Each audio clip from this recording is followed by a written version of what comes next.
मैं विकास, आप सभी का मेरे YouTube चैनल पर सभी का स्वागत है। तो आप सभी कैसे हैं? लास्ट में हमने 2 वीडियो अपलोड की जा चुकी हैं, तो आप वहां पे उन वीडियो को डिस्क्रिप्शन में लिंक से देख लेना। हम पार्ट को आगे बढ़ाते हैं आज इस वीडियो में। एक बार लास्ट का थोड़ा सा देखते हैं कि हमने क्या पढ़ा है 2 वीडियो के अंदर। हम पार्ट 1 पढ़ रहे थे जिसका नाम था शीत युद्ध का दौर, और हमने 3-4 टॉपिक्स कर रहे हैं। पहले तो हमने शीत युद्ध की व्याख्या कर ली, शीत युद्ध की व्याख्या। दूसरा हमने क्यूबा मिसाइल संकट कर लिया। तीसरा हमने जापान पर परमाणु बम गिराने के अमेरिकी आलोचकों के तर्कों को भी पढ़ लिया। अब हम इसके आगे देखते हैं और महत्वपूर्ण प्रश्नों पर चर्चा करते हैं। तो आइए आप सभी के साथ हम इस वीडियो को शुरू करते हैं।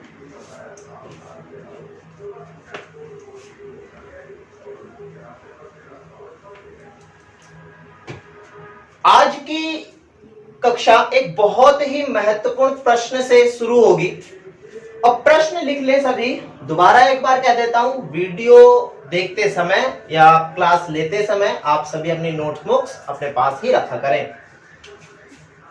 तो प्रश्न है कुछ इस प्रकार: अपरोध व रोक संतुलन का नियम क्या है? अपरोध व रोक संतुलन का नियम क्या है? इसको ही हम परिभाषा लिखेंगे, और परिभाषा लिखते समय मैं आपको समझाऊंगा कि आखिरकार इसका अर्थ क्या है। तो कॉपीज में लिख लेना अपनी परिभाषा। जब भी कभी 2 परमाणु संपन्न देश आपस में युद्ध करने की कोशिश करें तो ऐसा नहीं हो सकता, और अगर एक देश यह सोच भी ले कि वह अपने सारे हथियारों का प्रयोग कर विरोधी देश को हरा सकता है, तो भी ऐसा नहीं हो सकता, क्योंकि दूसरे देश के पास भी गुप्त रूप से इतने हथियार होते हैं कि वह भी अपने विरोधी देश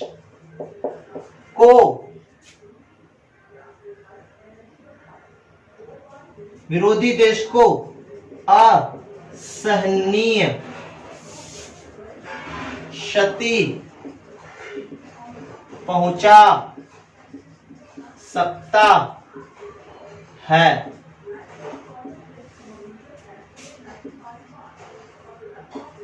इसी कारण शीत युद्ध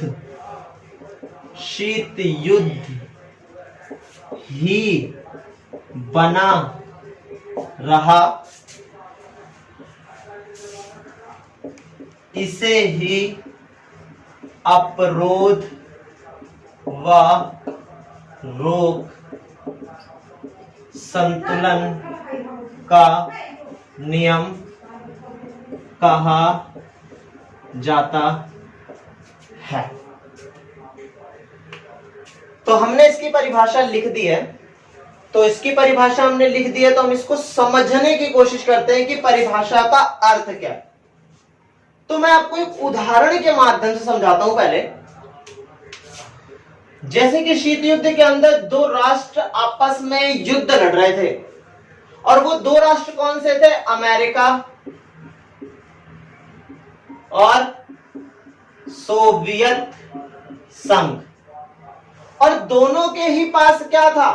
परमाणु था। दोनों के ही पास क्या था? परमाणु था।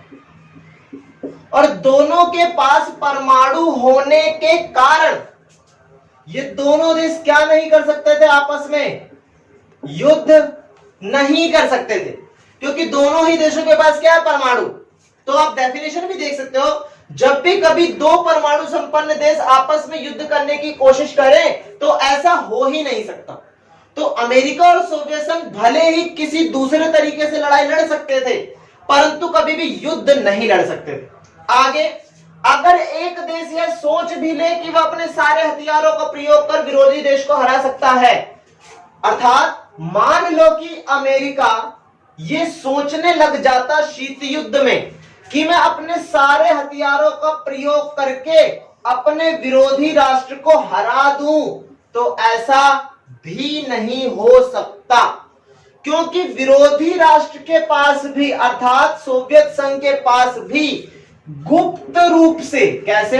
गुप्त रूप से इतने तो हथियार बच ही जाएंगे कि वो उसका प्रयोग करके दोबारा से किस पे हमला करेगा? अमेरिका पर हमला करेगा, और अमेरिका को भी क्या कर देगा? तबाह कर देगा। तो युद्ध अगर होता है कभी भी परमाणु संपन्न देशों में, तो जीत किसी की भी नहीं होती, ना ही अमेरिका की जीत होती और ना ही सोवियत संघ की जीत होती, बशर्ते नुकसान दोनों का होता। क्या होता? नुकसान दोनों का होता, पर विजय किसी की भी नहीं होती। तो इसी कारण शीत युद्ध ही बना रहा, क्योंकि दो परमाणु संपन्न देश जब युद्ध लड़ेंगे ही नहीं, तो शीत युद्ध हमेशा शीत युद्ध ही बना रहेगा, वो विश्व युद्ध होगा ही नहीं, क्योंकि दोनों ही राष्ट्रों को पता है कि अगर कोई भी एक हमला कर भी दे तो दूसरे के पास फिर भी इतने हथियार होंगे कि वो उसका उपयोग करके मुझ पर बहुत बुरा हमला करेगा, बहुत बड़ा हमला करेगा, और मुझे भी बहुत ज्यादा नुकसान होगा। तो इससे अच्छा यही होगा कि युद्ध किया ही ना जाए, परमाणु का इस्तेमाल किया ही ना जाए। क्लियर? डेफिनेशन बहुत आसान है। इसको मैं एक और एग्जांपल से समझाता हूं ताकि और भी अच्छे से समझ में आए। जैसे कि आप बहुत बार ये सुनते ही रहते हैं कि भारत और पाकिस्तान आपस में युद्ध कर लेंगे, या भारत या चाइना ये आपस में युद्ध कर लेंगे। और अभी के समय में तो आप रफली सुन ही रहे हो रोज के रोज कि अमेरिका और चाइना आपस में युद्ध कर सकते हैं, रूस ये कर सकता है, भारत पाकिस्तान युद्ध कर सकता है, तो ऐसा हो सकता है। बट देखने वाली बात यह है कि भारत भी एक परमाणु संपन्न देश है और पाकिस्तान भी क्या है? एक परमाणु संपन्न देश है।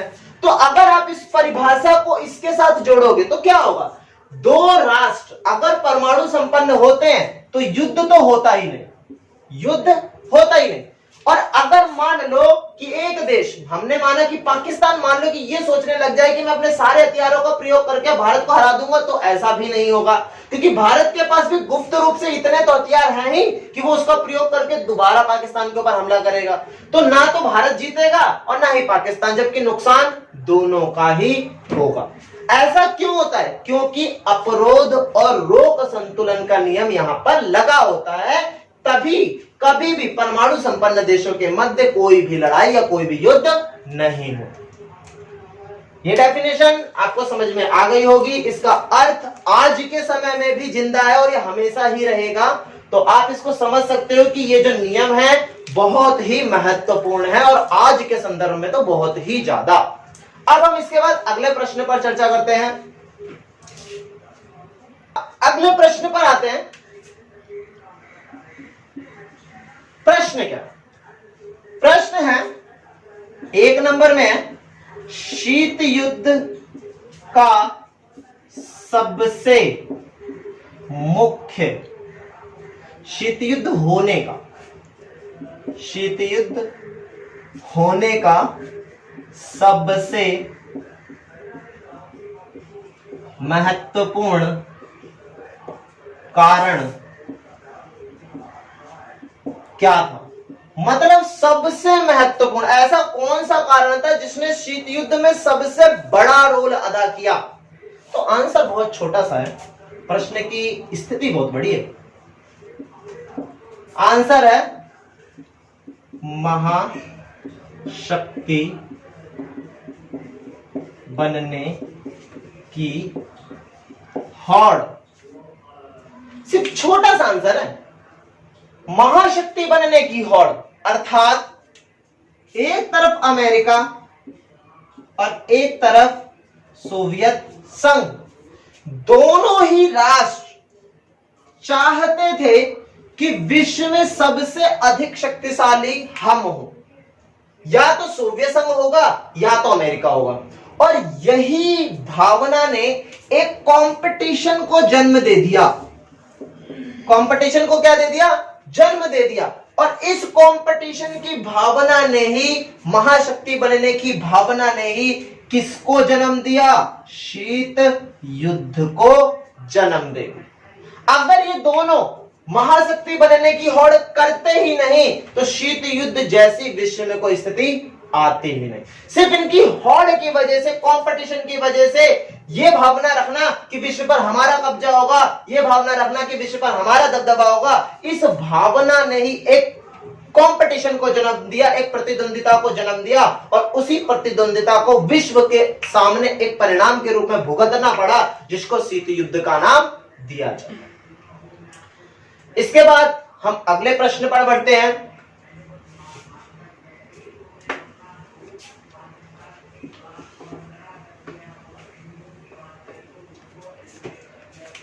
यह बहुत महत्वपूर्ण प्रश्न है। 2015 सीबीएसई दिल्ली बोर्ड के पेपर के अंदर यह प्रश्न आया हुआ था और 4 नंबर का यह प्रश्न था। आमतौर पर यह प्रश्न 2 ही नंबर में पूछा जाता है, बट सीबीएसई बोर्ड के अंदर 2015 के अंदर इसको 4 नंबर में पूछा गया, तो इस प्रश्न की महत्वपूर्णता और भी ज्यादा है। प्रश्न क्या है? शीत युद्ध की सैन्य विशेषताओं को बताइए। शीत युद्ध की सैन्य विशेषताओं को बताइए। तो शीत युद्ध की सैन्य विशेषताएं क्या है? तो शीत युद्ध की सैन्य विशेषताएं 2 हैं। एक है जिम्मेवारी भरा व्यवहार करना और एक है तर्क संगत भरा व्यवहार करना। एक क्या है? जिम्मेवारी भरा व्यवहार करना और एक है तर्क संगत भरा व्यवहार करना। तो देखते हैं इसको। पहला क्या था? तर्क संगत भरा व्यवहार करना, ये इसकी पहली विशेषता है। और दूसरी विशेषता क्या है? जिम्मेवारी भरा व्यवहार करना। तो समझते हैं क्या है ये? तर्क संगत भरा व्यवहार करना। तर्क मतलब क्या होता है? तर्क मतलब होता है कोई भी बात कहना। संगत मतलब क्या होता है? अच्छे से। ठीक है। तो एक बात तो आप सभी को पता है कि जब भी कभी युद्ध होगा तो युद्ध तो सेनाएं ही करेंगी। आम आदमी अपनी सुरक्षा पर ज्यादा ध्यान देता है, जबकि सेनाएं राष्ट्र की सुरक्षा पर ज्यादा ध्यान देती हैं। तो अगर कभी भी युद्ध होता है तो मेन जो लड़ाई होती है वो सेनाओं के मध्य होती है। अब यहां उनकी विशेषताएं क्या है? सेनाओं ने ऐसी कौन सी विशेषताएं शीत युद्ध के दौरान दिखाई जिसने शीत युद्ध को शीत युद्ध ही रखा? क्योंकि अगर सेनाएं ही भिड़ जाती, सेनाएं ही लड़ जाती, तो वो शीत युद्ध ना होकर विश्व युद्ध के रूप में तब्दील कब का हो चुका होता। पर सेनाओं ने ही अपनी दो विशेषताओं को दिखाते हुए शीत युद्ध को शीत युद्ध ही बनाए रखा। तो देखते हैं तर्क संगत भरा व्यवहार करना। इसमें क्या है? शीत युद्ध के दौरान लिख सकते हो आप, जो मैं बोल रहा हूं उसको आप परिभाषा बना के लिख सकते हो कि शीत युद्ध के दौरान जब भी कभी राष्ट्रों के प्रमुख, अब इन राष्ट्रों के प्रमुख में आप किसी भी बड़े पदाधिकारी को जोड़ सकते हो, जैसे पीएम, राष्ट्रपति, विदेश सचिव, विदेश मंत्री, रक्षा मंत्री, शिक्षा मंत्री, बहुत सारे लोग, राजदूत। जब भी कभी अलग अलग राष्ट्रों के प्रमुख आपस में मिलते थे शीत युद्ध के दौरान, और यहां पर कौन से राष्ट्र मुख्य हैं? यहां पर एक राष्ट्र मुख्य है सोवियत संघ और दूसरा राष्ट्र मुख्य है अमेरिका। तो जब भी कभी अमेरिका और सोवियत संघ के देश के प्रमुख, पीएम, राष्ट्रपति, विदेश सचिव, राजदूत, रक्षा मंत्री, शिक्षा मंत्री, कोई भी जब आपस में मिलते थे, तो आपस में मिलते समय जब वो बातचीत करते थे, अपना तर्क रखते थे, तो वो संगत तर्क ही रखते थे, अच्छे तर्क ही रखते थे। भले ही वो एक दूसरे के दुश्मन थे, परंतु जब बातचीत करते थे तो ऐसी कोई भी बात नहीं रखते थे, ऐसी कोई भी बात नहीं बोलते थे जिससे युद्ध को बढ़ाया जा सके। हमेशा वो कुछ ऐसे तर्क देते थे ताकि युद्ध की गरिमा को शांत किया जा सके, ना कि युद्ध को बढ़ावा दिया जाए। क्योंकि अगर बातें से ही एक दूसरे के मध्य विवाद उत्पन्न हुआ तो वो छोटी छोटी बातें बाद में युद्ध में तब्दील हो सकती है। पहले तो आप ये लिखोगे, उसके साथ ही आप हल्का सा पैरा चेंज करके दूसरा भी बात लिख सकते हो। कैसे? दूसरी बात ये लिख सकते हो, कई बार यह भी देखा गया शीत युद्ध के दौरान कि 2 से 3 महीने तक राष्ट्रों के बीच में बातचीत होती ही नहीं थी, कोई मीटिंग होती ही नहीं थी, कोई सर्वेक्षण होता ही नहीं था। तो ऐसे में दोनों ही राष्ट्र एक दूसरे के बारे में गलत विचार रख सकते थे। और एग्जाम्पल मैं आपको देता हूं कि मान लो कि अगर कभी किसी की लड़ाई हो जाए, तो लड़ाई होते समय आपने आज किसी को तो मार दिया, तो जो विरोधी पक्ष होगा वो आपको सडन जवाब नहीं देगा, वो कोशिश करेगा कि मामला ठंडा हो जाए। ठंडा होने के 2, 3, 4, 5 महीने जब मामला बिल्कुल ठंडा हो जाएगा, सबको लगेगा कि सामान्य हो गया, तब वो जाकर हमला करेगा। अर्थात उस दौरान जो आपका दुश्मन है वो आपसे मिलेगा ही नहीं, वो आपसे छुप छुप कर रहेगा। और आप ये सोचेंगे कि हो सकता है कि भाई मेरा दुश्मन मुझसे बात नहीं कर रहा, दिख नहीं रहा, हो सकता है वो कोई प्लान बना रहा हो। वैसे ही सोवियत संघ और अमेरिका के बीच में भी कई बार ऐसा हुआ है कि 2 से 3 महीने तक कोई बात ही नहीं होती थी। और जब बातें नहीं होती थी तो दोनों ही राष्ट्र एक दूसरे के बारे में ये सोच सकते थे कि ये हो सकता है कि भाई ये लुके छुपे ढंग से ही कोई प्लान तैयार कर रहे हो, कोई नीति तैयार कर रहे हो हमें मारने की। पर जब 2-3 महीने के बाद बातें शुरू होती थी, मीटिंग्स बैठती थी, तो 2-3 महीने के बाद जब बातें होती थी तो कैसा व्यवहार होता था? तर्क संगत भरा व्यवहार होता था। चाहे भले ही 2-3 महीने बीत गए हो, पर जब बातें होती थी, जब अपने अपने पक्ष रखे जाते थे, तब अपने अपने तर्क रखे जाते थे, तो वो संगत तर्क रखे जाते थे, विरोधी या युद्ध के तर्क नहीं रखे जाते थे, क्योंकि दोनों ही राष्ट्र युद्ध से बचना चाहते थे। तीसरा इसी में आप जोड़ सकते हो, कई बार ऐसा भी देखा गया कि जब 2 राष्ट्रों की सेनाएं बॉर्डर पर खड़ी रहती थी, एक तरफ अमेरिका की सेना और एक तरफ सोवियत संघ की सेना, तो दोनों तरफ की सेनाएं भी इस बात पर ध्यान देती थी, ये सोवियत संघ की सेनाएं, दोनों तरफ की सेनाएं के लोग भी ऐसा कोई भी तर्क नहीं बोलते थे जो आपस में युद्ध को बढ़ावा दे। तो ये तर्क संगत भरा व्यवहार जो सेनाओं ने किया, प्रमुखों ने किया, उस व्यवहार के जरिए ही, उस विशेषता के जरिए ही शीत युद्ध ही बना रहा, कभी भी विश्व युद्ध में तब्दील नहीं। दूसरा पॉइंट है जिम्मेवारी भरा व्यवहार करना। जिम्मेवारी भरा व्यवहार करना क्या होता है? जिम्मेवारी क्या? एक रिस्पॉन्सिबिलिटी।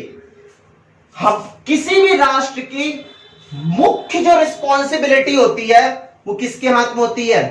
सेना। कि भाई हमें अपने देश की सुरक्षा करनी है, दूसरे देशों से भी सुरक्षा करनी है, तो जिम्मेवारी भरा व्यवहार करना। तो सेनाओं को पहले तो यह बात समझनी थी, चाहे वो अमेरिका की सेना हो, चाहे वो सोवियत संघ की सेना, कि अगर गलती से भी युद्ध शुरू हुआ तो सेनाओं को ही लड़ना है। और अगर सेनाओं ने लड़ना शुरू कर दिया तो अपने ही देश के लोगों की हत्याएं होंगी, बहुत सारे अपने ही देश के लोग शहीद होंगे। चाहे वो सोवियत संघ की सेना हो, चाहे वो अमेरिकी सेना हो, जब वो लड़ेंगी तो इधर से जब हमला होगा तो इनके राष्ट्र के लोग मारे जाएंगे, और इधर से जब हमला होगा तो इनके राष्ट्र के लोग मारे जाएंगे। तो नुकसान तो दोनों का ही है, अर्थात सेनाओं के लड़ने से अपने ही लोगों को नुकसान है। भला ये होगा कि सेनाएं खुद में ही ये जिम्मेदारी समझे कि अगर हम ही हथियार नहीं उठाएंगे तो कभी भी ना तो अमेरिका लड़ेगा और ना ही सोवियत संघ लड़ेगा। अतः सेनाएं अपनी जिम्मेदारी समझे कि अगर हम लड़ेंगे ही नहीं तो किसी की मृत्यु होगी नहीं, कोई शहीद होगा ही नहीं, हमारी अर्थव्यवस्थाएं डूबेंगी ही नहीं, कोई भी तोड़फोड़ होगी ही नहीं, और पूरे विश्व में एक शांति का माहौल बना रहे। ये विशेषता, ये दो विशेषताएं ही शीत युद्ध को शीत युद्ध बनाने में सबसे अहम भूमिका निभाती है।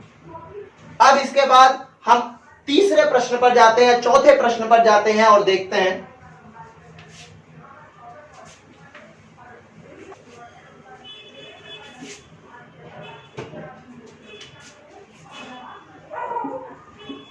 फिर से एक नया प्रश्न लिख लेते हैं।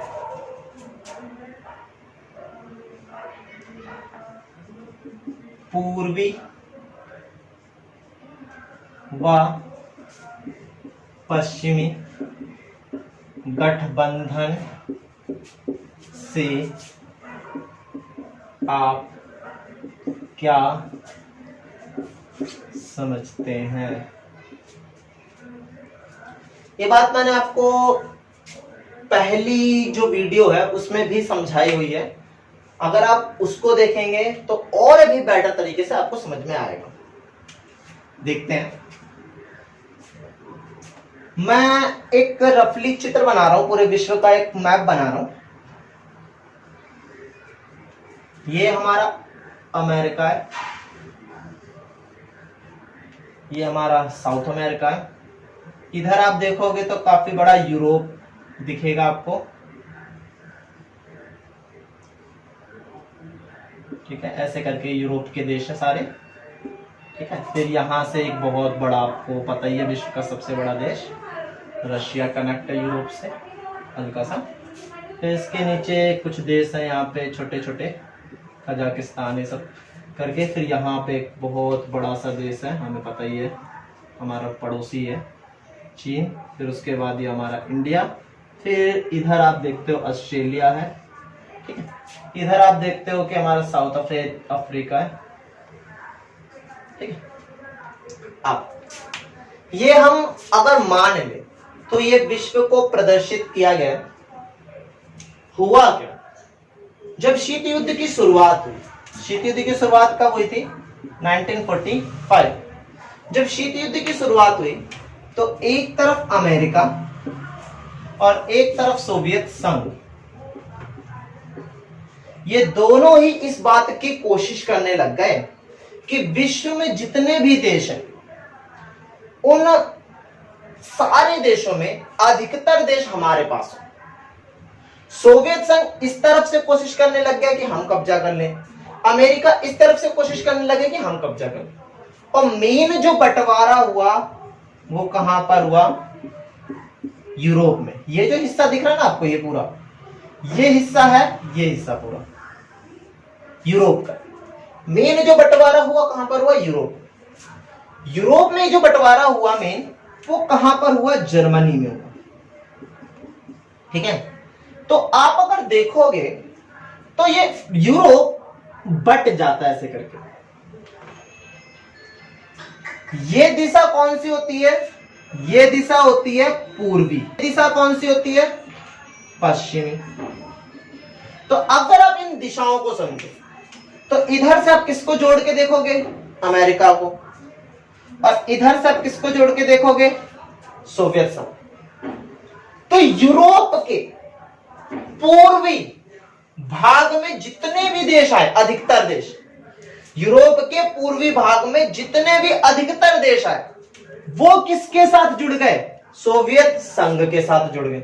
और सोवियत संघ के साथ जुड़े तो उन्होंने कौन सी विचारधारा मानी, साम्यवादी विचारधारा मानी। उसी तरीके से यूरोप के पश्चिमी हिस्से में बसे हुए जितने भी देश हैं वो किसके साथ जुड़ गए, अमेरिका के साथ जुड़ गए। और अमेरिका के साथ जुड़ गए तो कौन सी विचारधारा मान ली, पूंजीवाद मान लिया और लोकतंत्र मान लिया। तो ये आप समझ सकते हो कि पूरे विश्व में 1945 में अमेरिका चाहता था हमारा कब्जा हो, सोवियत संघ चाहता था हमारा कब्जा हो। तो अमेरिका और सोवियत संघ जब कब्जा करने निकले तो मेन बंटवारा या मेन स्थिति कहां पर देखी गई, यूरोप में देखी गई। यूरोप का पूर्वी हिस्सा किसके हाथ में रहा, सोवियत संघ के हाथ में रहा, क्योंकि उन्होंने कौन सी विचारधारा को माना, साम्यवाद माना। उसी तरीके से यूरोप के पश्चिम में जितने भी राष्ट्र थे, जैसे कि यहाँ पे जर्मनी है, फ्रांस है, स्पेन है, पुर्तगाल है, यूनाइटेड किंगडम है, ब्रिटेन है, आइसलैंड है, बहुत सारे देश हैं। ये सारे के सारे देश किस विचारधारा को मानते थे, पूंजीवाद और लोकतंत्र को मानते थे। और किसका समर्थन करते थे, अमेरिका का समर्थन करते थे। तो ये कौन सी दिशा के हो गए, पश्चिमी दिशा। तो इस तरीके से पूरी दुनिया दो दिशाओं में बट गई। उसी को हम पूर्वी और पश्चिमी गठबंधन के नाम से जानते हैं। आप ऐसे लिख सकते हो कि वे समस्त राष्ट्र जो यूरोप के पूर्वी हिस्से में बसे हुए थे और साम्यवादी विचारधारा को मानते थे और सोवियत संघ का समर्थन करते थे, उन सारे राष्ट्रों को पूर्वी गठबंधन कहते थे। उसी तरीके से यूरोप के पश्चिम में बसे हुए समस्त राष्ट्र जो अमेरिका का समर्थन करते थे और पूंजीवादी और लोकतंत्र की विचारधारा को मानते थे, उन सारे राष्ट्रों को पश्चिमी गठबंधन कहा जाता है। और इन दोनों को ही पूर्वी और पश्चिमी गठबंधन के नाम से जाना जाता है।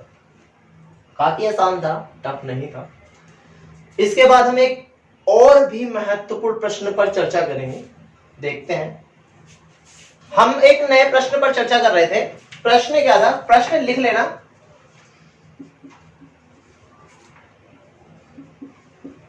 नाटो क्या है,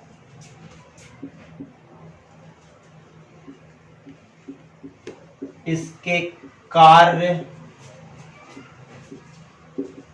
उद्देश्य व उत्पत्ति को संक्षिप्त रूप से बताएं, संक्षिप्त रूप से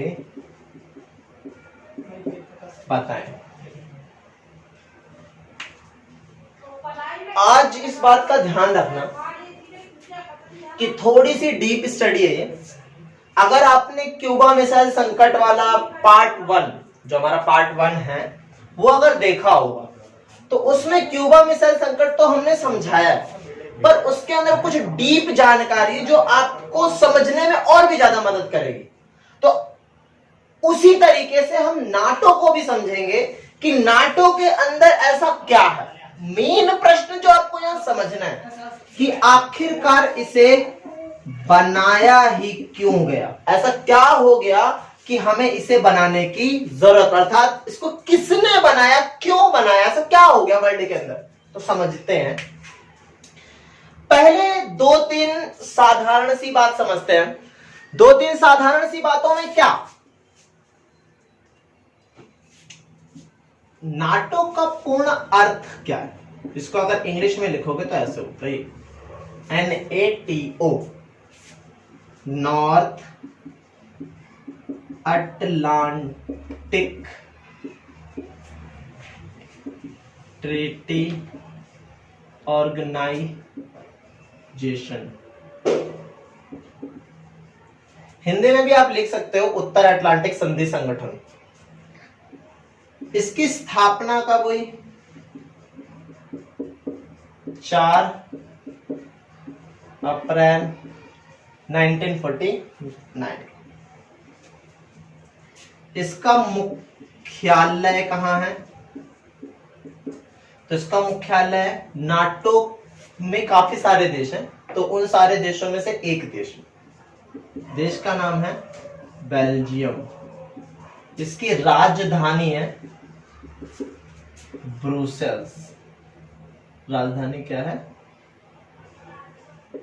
ब्रुसेल्स में। ठीक है।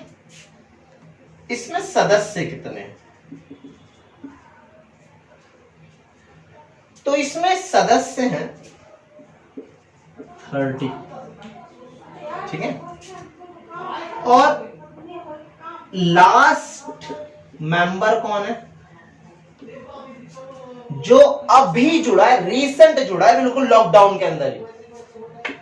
कब जुड़ा है? 27 मार्च 2020। और उस दिन नॉर्थ मैसेडोनिया एक देश है हमारे यूरोप में ही, ये हमारे बाल्कन क्षेत्र में आता है। तो नॉर्थ मैसेडोनिया अभी जुड़ा है, बिल्कुल रीसेंट टाइम पे। आप डेट देख सकते हैं 27 मार्च 2020 में। और इनकी सदस्य संख्या कितनी हो गई है? 30। ठीक है। ध्यान रखना, पेपर में पूछा जा सकता है 1 नंबर में कि वर्तमान समय में नाटो का कौन सा मेंबर जुड़ा है। तो आपको पता होना चाहिए नॉर्थ मैसेडोनिया। ये तो हो गए आधारिक बातें। अब इसके बाद पढ़ते हैं कि आखिरकार नाटो को क्यों बनाया गया। तो इसके लिए बहुत ही ध्यान से समझना। एक बार नहीं, मैं आपको 2 बार समझाऊंगा इसको। 2 बार भी नहीं, 3-4 बार, जितनी बार समझना है उतनी बार समझाऊंगा मैं। और ध्यान से समझना इसको।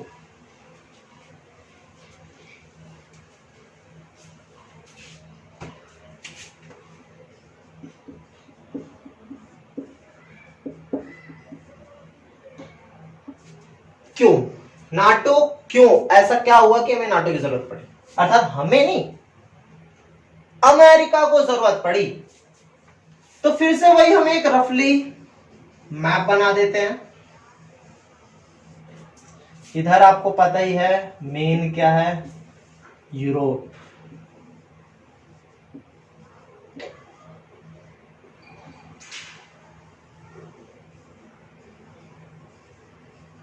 फिर इधर से क्या हो जाता है आपका रशिया। फिर इधर आपका रहता है कजाकिस्तान, मंगोलिया टाइप। फिर रहता है आपका चाइना, ये चीन है। फिर ये आ जाता है आपका इंडिया।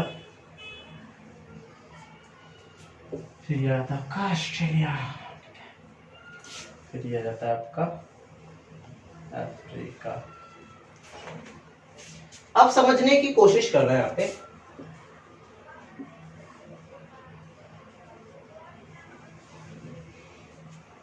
समझने की कोशिश करना।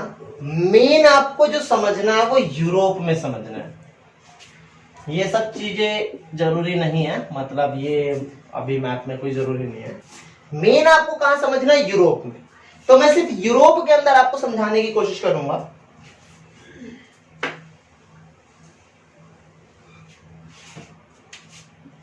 ये आ गया हमारा यूरोप। ध्यान से समझना। 1945 में जब शीत युद्ध शुरू हुआ तो एक बात हमने अभी पढ़ी कि अमेरिका चाहता था कि ज्यादातर देश हमारे हाथ में आए, सोवियत संघ चाहता था कि ज्यादातर देश हमारे हाथ में आए। और मेन बंटवारा कहां पर हुआ? जर्मनी। तो हम जर्मनी बना देते हैं। ये है हमारा जर्मनी। जर्मनी, ये पूरा जर्मनी, ये बॉर्डर है मान लो। ये है पूर्व और ये है पश्चिम। वही बात, ये बॉर्डर की इधर के सारे देश क्या है? पूर्व में। तो ये किसके पास होंगे? सोवियत संघ के पास होंगे। कौन सी विचारधारा मानेंगे? साम्यवाद को मानेंगे। वैसे ही जर्मनी के बॉर्डर से ये दिशा कौन सी है? पश्चिम। ये किसके समर्थन वाले देश होंगे? अमेरिका के। और कौन सी विचारधारा मानेंगे? पूंजीवाद और लोकतंत्र को मानेंगे। इसी जर्मनी में इसकी राजधानी क्या है? बर्लिन। राजधानी क्या है? बर्लिन। और जर्मनी, जो पूरा जर्मनी है, वो किसके पास है? ये बॉर्डर है, पूरा किसके पास है? पूर्व के पास है, अर्थात सोवियत संघ के पास है। पर ये जो इसकी राजधानी है बर्लिन, ये बर्लिन भी दो हिस्सों में बटा हुआ था। ऐसे करके बांट दो इसे भी। वही बात, ये दिशा कौन सी है? पूर्व की। ये बॉर्डर किस तरफ की दिशा कौन सी है? पश्चिम की। तो बर्लिन का आधा हिस्सा किसके पास था? सोवियत संघ के पास था। और बर्लिन का आधा हिस्सा अमेरिका के पास था। और बर्लिन के इस तरफ का ये सारा क्षेत्र किसके पास है? ये सारा क्षेत्र तो साम्यवाद के पास है, सोवियत संघ के पास है। बस अमेरिका के पास कितना सा क्षेत्र है? ये क्षेत्र। ध्यान से समझना,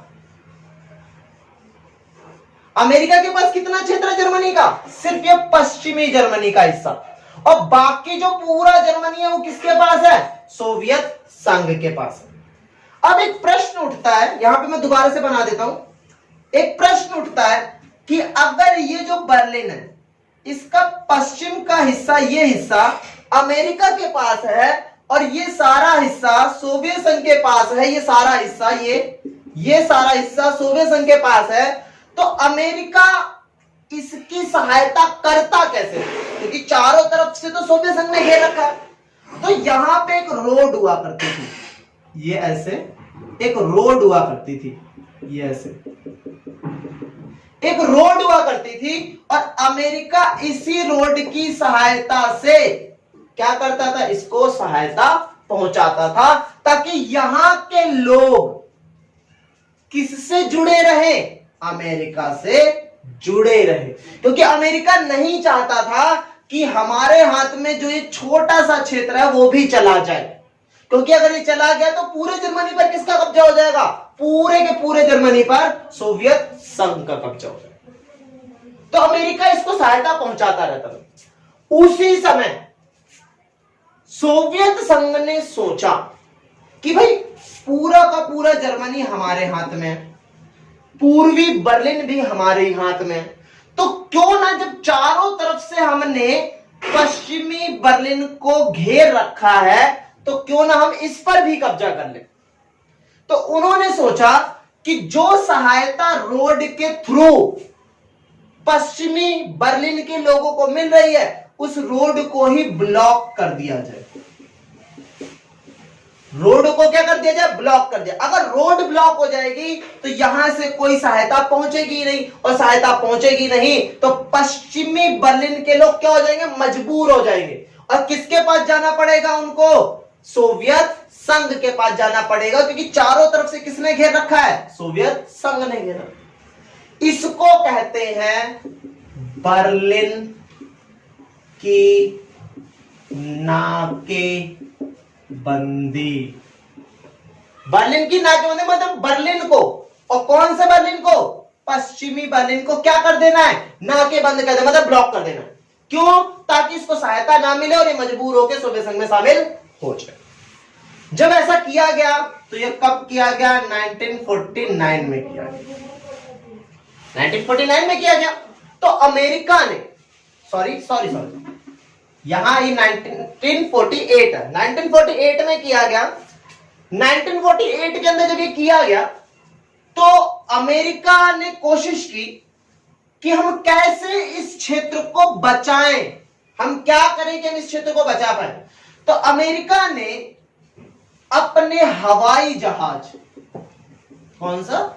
हवाई जहाज का प्रयोग किया आसमान के थ्रू, और यहां पर उन हवाई जहाजों के जरिए खाने पीने हर चीज की जरूरत की चीजें उस कंटेनर में भरते थे। और जब उनका जहाज पश्चिमी बर्लिन के ऊपर से जाता तो वो जहाज से कंटेनर के थ्रू सारी चीजें गिरा दिया करते थे, और जो लोग होते थे उस चीजों को निकालते थे और आपस में बांट लिया करते थे।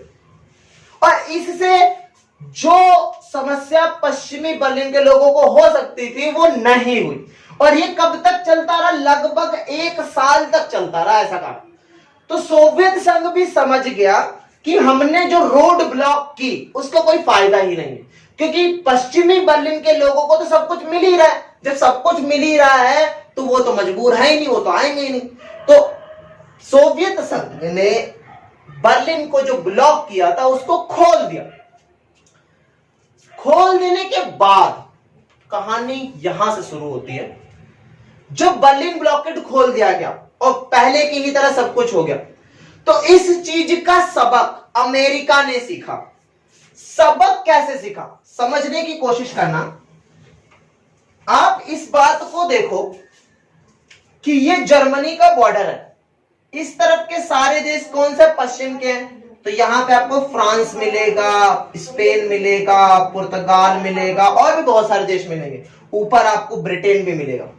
ये भी सारे देश किसके साथ थे? ये भी तो अमेरिका के ही साथ थे, क्योंकि पश्चिम में आते सारे देश। पर जब ये सारे देश ये देखते हैं कि हमारे ही विचारों वाला एक और देश, एक और क्षेत्र जो पश्चिमी जर्मनी था, क्योंकि उसमें भी पूंजीवाद था, और इधर ब्रिटेन में, फ्रांस में, स्पेन में, पुर्तगाल में भी पूंजीवाद था। पर जब सोवियत संघ ने पश्चिमी बर्लिन को ब्लॉक कर दिया तो इन सारे देशों ने उस पर कोई प्रतिक्रिया नहीं की, उस पर कोई भी प्रश्न नहीं की। तो अमेरिका को ऐसा लगा कि अभी तो ये सिर्फ छोटे से क्षेत्र की बात है, और उस समय मेरे सहयोगी राष्ट्र कुछ भी नहीं करते। वो ये बोलते हैं कि ये तो भाई पश्चिमी बर्लिन का निजी मसला है, हम क्या करें। तो अमेरिका को ऐसा लगा कि भाई हो सकता है जिस तरीके से सोवियत संघ ने अभी से पश्चिमी बर्लिन पर कब्जा करने की कोशिश की, उसी तरीके से वो एक एक करके इन पर भी कब्जा करेगा, और इन पर भी कब्जा करेगा तो ये भी देश यही कहेंगे ये तो भाई फ्रांस का निजी मसला, ये तो पुर्तगाल का निजी मसला है। तो अमेरिका को ऐसा लगा कि अगर हम इन सारे राष्ट्रों को एक साथ नहीं लाते हैं तो ये सारे राष्ट्र धीरे धीरे मजबूर होकर किसकी तरफ चले जाएंगे? सोवियत संघ की तरफ चले जाएंगे, और सोवियत संघ इन पर हमला करके इन पर कब्जा कर लेगा। तो अमेरिका ने एक प्लान बनाया, और प्लान बनाते हुए 4 अप्रैल 1949 को 12 देशों के साथ, ये पश्चिम में ये सारे देश, फ्रांस, स्पेन, पुर्तगाल, ब्रिटेन, आइसलैंड, बहुत सारे देश, 12 देश मिलकर अमेरिका क्या करता है? इन 12 देशों को लाता है, पश्चिम के 12 देशों को लाता है, और सारे देशों को मिलाकर एक गठबंधन बना देता है। और गठबंधन बनाने के साथ ही उसका नाम क्या रख देता है? नाटो रख देता है, नॉर्थ अटलांटिक ट्रीटी ऑर्गेनाइजेशन। और ये कह देता है कि भाई अब जब आप एक साथ गठबंधन में आ गए हो तो सबसे पहला जो आपका उद्देश्य और कार्य होगा, पहला तो यही होगा कि आप सभी को एक दूसरे का सहयोग करना है। पहले की तरह नहीं कि भाई वो उसका निजी मसला है छोड़ दो, नहीं, छोड़ना नहीं है। अब आपको सभी के साथ एक दूसरे में सहयोग करना, चाहे कैसी भी स्थिति आए।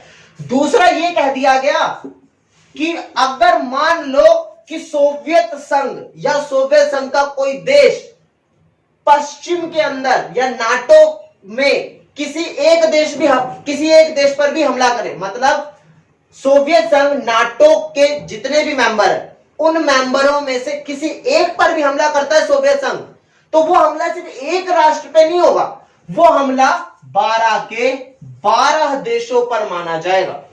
ऐसा इसलिए किया गया क्योंकि अमेरिका ने सबक सीख लिया था, क्योंकि पहले ये राष्ट्र किसी की सहायता करते ही नहीं थे। बट जब गठबंधन बना दिया गया और उद्देश्य रख दिया गया कि हमला एक पर नहीं सब पर माना जाएगा, तो सभी लोगों की जिम्मेदारी बनती थी कि भाई अब हमें एक दूसरे का सहयोग करना पड़ेगा, एक दूसरे की सुरक्षा करनी पड़ेगी। इससे क्या हुआ? अब सोवियत संघ पश्चिमी यूरोप में जितने भी अमेरिका के समर्थन के देश थे उस पर हमला नहीं कर सकता था, क्योंकि अब इनका गठबंधन तैयार कर दिया गया। आज की वीडियो में इतना ही। जो भी चीजें अगर आपको नहीं समझ में आई तो आप कमेंट्स में लिख सकते हो, और भी क्या बेटर हो सकता है वो भी लिख सकते हो। तो वीडियो को अच्छे से लिखना और अच्छे से पढ़ना। और सभी को नमस्कार, सभी को गुड बाय।